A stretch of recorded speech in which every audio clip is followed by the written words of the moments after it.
अस्सलाम वालेकुम।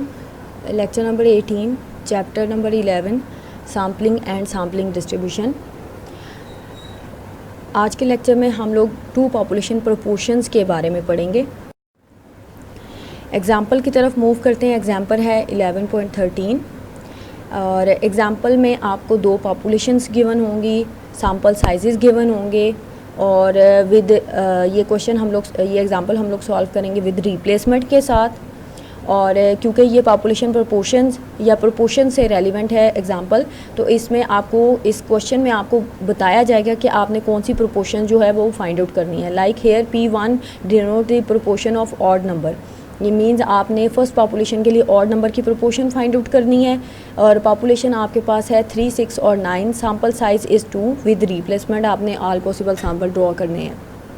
In the same way आपने सेकंड प्रोपोर्शन जो फाइंड आउट करनी है वो भी ऑड नंबर के लिए करनी है। सैम्पल साइज़ आपने 3 लेना है।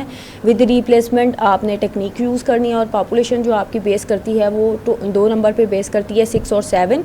फिर आपने देन उस पर प्रोपोर्शन फाइंड आउट करनी है, देन उनकी डिफरेंसेस लेने हैं, फिर डिफरेंसेस की सैम्पलिंग डिस्ट्रीब्यूशन बनानी है और देन उनके मीन और वेरिएंस फाइंड आउट करने हैं उस सैम्पलिंग डिस्ट्रीब्यूशन के। और लास्ट में आपने रिज़ल्ट्स को वेरीफाई करना होगा और जो आपने पॉपुलेशन प्रोपोर्शंस फाइंड आउट करनी है वो भी आपने ऑड नंबर्स के लिए करनी है। सोल्यूशन की तरफ आते हैं। सोल्यूशन में हम सबसे पहले दोनों पॉपुलेशन के लिए प्रोपोर्शंस उनकी फाइंड आउट करेंगे।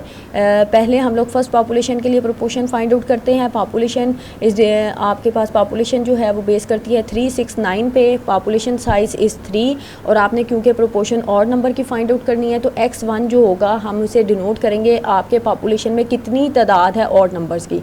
अगर आप इसमें देखें तो आपके पास 2 नंबर हैं odd number, so x1 is equals to 2 और population proportion is denoted by small p और it is for first population, so small p1 is equals to x1 over n1।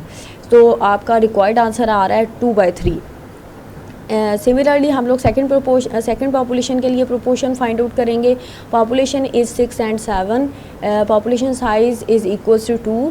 Proportion of odd numbers find out करेंगे, so x2 is equals to 1। आपके population में एक number odd number है, सो x2 is equals to 1 और population proportion for second population is equals to small p2। इसका formula written है और इसका आंसर है 1/2। ये हम दोनों प्रोपोर्शन जो हैं ये एट द एंड वेरिफिकेशन में हम लोग यूज़ करेंगे। उसके बाद आपने क्या करना है, दोनों पॉपुलेशन के all possible sample find out कर लेने हैं। क्या वो मेथड सेम है जो हम लोग पहले करते आ रहे हैं, लेकिन इसमें डिफरेंस ये है कि फ़र्स्ट पॉपुलेशन के लिए आपको जो गिवन है सैम्पल साइज़ गिवन है 2 है, जबकि दूसरी पॉपुलेशन के सैम्पल के लिए सैम्पल साइज़ 3 गिवन है। पॉपुलेशन फर्स्ट जो है वो है 3, 6 और 9। Population size is 3, sample size is 2। यहाँ पे आपने विद रिप्लेसमेंट का फार्मूला यूज़ करना है टोटल सैम्पल फाइंड आउट करने के लिए, क्योंकि क्वेश्चन में मेंशन है कि आपने विद रिप्लेसमेंट वाली टेक्निक यहाँ पे यूज़ करनी है। सो 3 raised to power 2 answer is 9। तो टोटल ऑल पॉसिबल सैम्पल जो आपके बनेंगे वो 9 बनेंगे और हर सैम्पल के में 2 एलिमेंट्स होंगे क्योंकि सैम्पल साइज़ 2 गिवन है। तो विद रिप्लेसमेंट में हम लोग क्या करते हैं, हम लोग करते हैं कि पहला नंबर जो है वो 3 टाइम रिपीट करेंगे, 3, 3, 3, देन 6, 6, 6, देन 9, 9, 9। ठीक है, उसके बाद जो सारे पॉसिबल नंबर्स होंगे वो उसके साथ रिपीट हो जाएंगे। ठीक है, ये तरीका है विद रिप्लेसमेंट में सैम्पल ड्रॉ करने का। फिर आपने इसमें कैपिटल P1 यानी सैम्पल प्रोपोर्शन फाइंड आउट करनी है ऑड नंबर के लिए। अगर आप इसमें देखें टोटल सैम्पल सैम्पल साइज़ क्या है 2 और बटे में 2 आएगा और दोनों सैम्पल में एक सैम्पल में जो 2 एलिमेंट्स हैं दोनों ऑड हैं तो 2/2। सिमिलरली इसमें देखें एक ऑड है तो 1/2। इस सैम्पल में देखें दोनों ऑड हैं तो 2/2। इस सैम्पल में एक ऑड है 1/2। इस सैम्पल में कोई भी ऑड नंबर नहीं है, सो 0। ठीक है, सिमिलरली आपने सारे जो है ये ड्रॉ कर लेने हैं। उसके बाद सेकंड पॉपुलेशन की तरफ आते हैं। Second population is 6 and 7। Its size is denoted by capital N2 और उसका आंसर है 2। Sample size N2 is equals to 3। It is given in question. So total sample आपने विद रिप्लेसमेंट वाले फार्मूला से फाइंड आउट करने हैं। N2 या 2 raised to power 3 answer is 8। 8 sample आप लोगों ने ड्रॉ करने हैं। ठीक है, 8 सैम्पल ड्रॉ करने का तरीका क्या है, अब हर सैम्पल बेस करेगा आपके 3 नंबर्स पर। ठीक है, 3 नंबर्स पे बेस करेगा आपका हर फार्मूला हर सैंपल में एलिमेंट बनेंगे आपके 3। तो आपने क्या करना होता है, इसको पहले आपने कैपिटल एन से डिवाइड करेंगे। कैपिटल एन से जैसे आपने डिवाइड किया आपका आंसर क्या आया 4। इसका मतलब ये है कि पहला जो कॉलम बनेगा उसमें हर नंबर आपने 4 टाइम रिपीट करना है। ये देखें 1 2 3 4 और देन 1 2 3 4। इसको अगेन आप डिवाइड करेंगे 2 पर, ठीक है, 2 पर डिवाइड करेंगे, आंसर क्या आएगा 2। अच्छा, इसका मतलब ये कि हर एलिमेंट को आपने 2 दफ़ा रिपीट करना है सेकंड कॉलम में। 6 6 7 7 6 6 7 7 वहाँ तक रिपीट करना है जब तक आपके पूरे सैंपल पूरे हो जाएंगे। उसके बाद डेफिनेटली आप जब इसे दोबारा 2 पे डिवाइड करेंगे आंसर आएगा 1। मीन्स नो रिपीटेशन, आपने जस्ट फुल फ्लैश जो सैंपल होगी उसे रिपीट करना है। यानी फुल फ्लैश पॉपुलेशन आपकी क्या है 6 7 6 7 6 7 6 7 और देन 6 7। ये आपके सैंपल आ गए विद रिप्लेसमेंट में। ये ऑलरेडी हम लोगों ने डिस्कस किया हुआ है प्रीवियस लेक्चर्स में कि सैंपल साइज 3 के साथ आपने सैंपल कैसे ड्रॉ करने हैं। ये उसी प्रोसीजर से हमने ड्रॉ किए हैं। जस्ट मैंने आप लोगों को ओवरव्यू एक दफ़ा दोबारा दिया है। इसमें देखें 6 6 6 आपका P2 का आंसर क्या है 0, ठीक है, यानी there is no odd number. उसके बाद देन अगले सैंपल में देखें 1 ऑड नंबर 1/3, टोटल सैंपल कितने हैं 3। अच्छा, उसके बाद नेक्स्ट सैंपल में देखें 1 ऑड नंबर 1/3। नेक्स्ट सैंपल में देखें 2 ऑड हैं 2/3, 1/3, देन 2/3 और देन 2/3 एंड देन सारे के सारे ऑड नंबर हैं, सो 3/3, ठीक है। अच्छा, उसके बाद आप लोगों ने क्या करना है, ऑल पॉसिबल डिफरेंसेस बनाने हैं, all possible differences find out करने हैं। डिफरेंसेस फाइंड आउट करने के लिए आपने क्या करना है, P1 को हॉरिजेंटल में अरेंज कर लेंगे और P2 को आप वर्टिकल में अरेंज कर लेंगे। अच्छा, यहाँ पर आप लोगों ने एक चीज़ ऑब्ज़र्व कर रहे होंगे कि ये वैल्यूज़ को अरेंज करके लिखा हुआ है। यानी अगर आप अपने प्रीवियस स्लाइड्स में में जहाँ पे हमने सारे सैंपल ड्रॉ किए हैं उधर देखें तो उसमें आपकी जो आंसर्स आते हैं ये अरेंज फॉर्म में नहीं आते। इन्होंने क्या किया, जस्ट उसे अरेंज करके लिख दिया है, ठीक है। मीन्स ये अरेंजमेंट आपकी आ रही है। सिमिलरली आपकी P2 जो है वो भी अरेंज करके यहाँ पे लिख दी है। उसके बाद आपने क्या करना है, डिफरेंसेस फाइंड आउट करने हैं P1 माइनस P2, यानी आपने 0 में से ये सारी की वैल्यू माइनस करेंगे तो ये नेगेटिव साइन के साथ आ जाएंगी, क्योंकि आपको पता है 0 माइनस 0 करेंगे आंसर ही 0, 0 माइनस 1/3 करेंगे तो माइनस 1/3 आ गया, 0 माइनस अगेन 1/3 करेंगे तो माइनस साइन के साथ आ जाएगा, देन ये भी माइनस साइन के साथ आ जाएगा, ये सारे माइनस साइन के साथ आगे। उसके बाद 1/2 में से ये सारा कॉलम सब्ट्रैक्ट करेंगे तो ये आपके पास आंसर आ जाएंगे।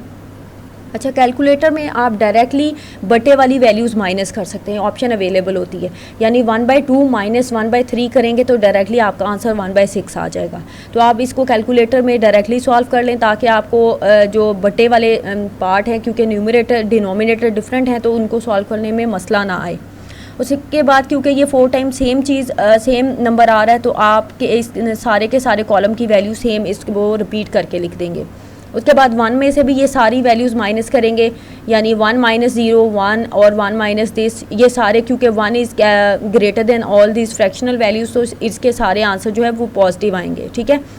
1 माइनस 1/3 करेंगे तो 2/3 आ जाएगा, 1 माइनस 2/3 करेंगे तो 1/3 आ जाएगा।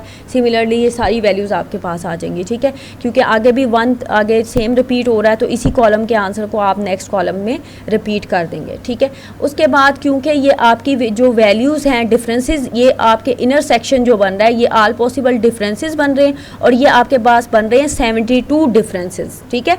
अगर आप इन्हें काउंट करें तो ये 72 डिफरेंसेस बन रहे हैं। अब आपने क्या करना होगा, 72 डिफरेंसेस की सैम्पलिंग डिस्ट्रीब्यूशन बनानी होगी। इसमें आप देख लें कि आपकी वैल्यूज़ कैसे आ रही हैं, आपने इनको ऑब्जर्व कर लेना है। और सबसे पहली वैल्यू सेंटर में 0 आएगा, उसके ऊपर नेगेटिव सारी वैल्यूज़ आएंगी, 0 के नीचे सारी की सारी पॉजिटिव वैल्यूज़ आ जाएंगी। आपने इनको ऑर्डर से अरेंज कर लेना है, लाइक 0 और -1 के दरमियान ये नेगेटिव वैल्यूज़ कौन कौन से तरतीब से आ रही हैं, ठीक है। ये आपने सैम्पलिंग डिस्ट्रीब्यूशन में इसको अरेंज कर लेनी है। सैम्पलिंग डिस्ट्रीब्यूशन इसकी कैसे बनाएंगे, यहाँ पे देखें आपकी 0 है, -1 है, -1/3 है, -1/2 है, -2/3 है, देन -1। इसी तरह से नीचे भी आपकी सारी पॉजिटिव आंसर यही रिपीट हो रहे हैं। उसके बाद आप क्या करेंगे, उनकी फ्रिक्वेंसीज बनाएंगे, ठीक है। फ्रीक्वेंसी कैसे बनाएंगे, यानी -1 कितनी दफ़ा आया, 1 टाइम, -2/3 कितनी दफ़ा आया, 3 टाइम, देन 4, देन 3, और ये सारी आपने फ्रीक्वेंसी इसकी बना ली है। And the total of the frequency is 72। Total differences आपके कितने बन रहे थे, 72 बन रहे थे। तो 72, उसके बाद आपने बनाना है f into P1 minus P2। ये इसी तरह से आएगा कि आप लोग हर रिस्पेक्टिव फ्रिक्वेंसी को उसको टोटल फ्रिक्वेंसी पे डिवाइड कर दोगे। उसके बाद ये जो कॉलम है ये आपका डेफिनेटली सिमिलर वे से इन दोनों को जब आप मल्टीप्लाई करेंगे तो आपका ये वाला कॉलम बन जाएगा, ठीक है। उसके बाद आप अगेन फर्स्ट कॉलम को आप इस कॉलम से मल्टीप्लाई करेंगे तो आपका लास्ट वाला कॉलम स्क्वायर वाला कॉलम बन जाएगा। उसके बाद सिमिलर वे से आपने इनको ऐड कर लेना है। ऐड करने के बाद एडिशन भी, अब यहाँ पे डिनोमिनेटर सबके सेम नहीं आ रहे, ठीक है। तो इसका तरीका ये है कि आप डायरेक्टली इसको बटे की फॉर्म में कैलकुलेटर में ऐड कर लें, ठीक है। कैलकुलेटर में बटे को भी ऐड करने की ऑप्शन अवेलेबल है, आप उन्हें डायरेक्टली ऐड कर लेंगे तो ये आपके फाइनल आंसर आ जाएंगे, ठीक है। इस कॉलम का टोटल आ जाएगा। ये हमें टोटल इसलिए चाहिए क्योंकि हमने मीन और वेरिएंस फाइंड आउट करना है, वहाँ पे ये वैल्यूज़ आपकी यूज़ होंगी। देन आपने क्या करना है, mean and variance find out करना है of the sampling distribution of P1 minus P2, और उसके लिए आप फार्मूला यूज़ करेंगे mu P1 minus P2। Subscript में आपका ये डिफरेंसेस आएंगे जिसकी आपकी सैम्पलिंग डिस्ट्रीब्यूशन है।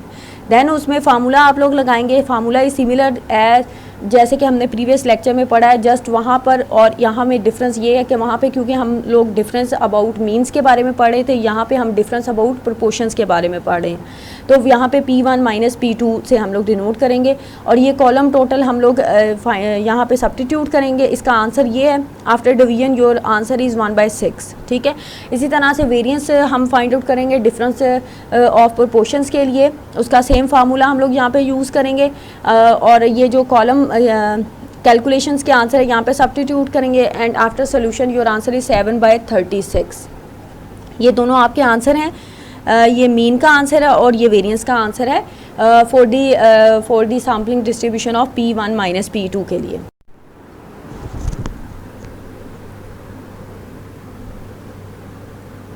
ये प्रॉपर्टीज़, अब हम वेरिफिकेशन की तरफ आते हैं।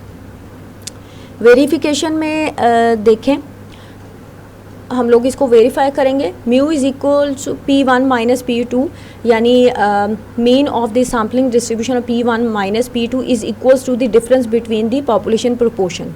ये जो अपने सबसे पहले फाइंड आउट की थी पॉपुलेशन प्रोपोर्शन P1, ठीक है। P1 2/3 उसका आंसर आया था और सेकेंड पॉपुलेशन प्रोपोर्शन का आंसर आया था 1/2। अगर आप इन दोनों को सब्ट्रैक्ट करें तो इसका आंसर आता है 1/6, ठीक है, which is equal to the mean of the sampling distribution of P1 minus P2, ठीक है। सो आपकी फर्स्ट प्रॉपर्टी जो है वो वेरीफाई हो गई है, ठीक है। Second property is about variance. Sigma square P1 minus P2 is equals to P1 into 1 minus P1 P2 into 1 minus P2 divided by N2, ठीक है। ये प्रोपोर्शन आपने जो फाइंड आउट की थी फर्स्ट स्टार्ट में, ये हम लोग यहाँ पे सब्स्टिट्यूट करेंगे। पॉपुलेशन प्रोपोर्शन फर्स्ट पॉपुलेशन 2/3 और अगर 1 माइनस P करेंगे तो आपका आंसर आ जाएगा 1/3। सिमिलरली P2 इज़ 1/2 और 1 माइनस P2 करेंगे तो it is also 1/2 divided by N1 2 और N2 इज़ इक्वल टू 3, ठीक है। ये आपके इसको जब आप लोग सॉल्व करेंगे इस पूरे को तो आपका आंसर आ जाएगा 7/36 which is equal to the variance of the sampling distribution of P1 और P2। So first second property about variance भी आपकी सेटिस्फाई हो गई है, ठीक है।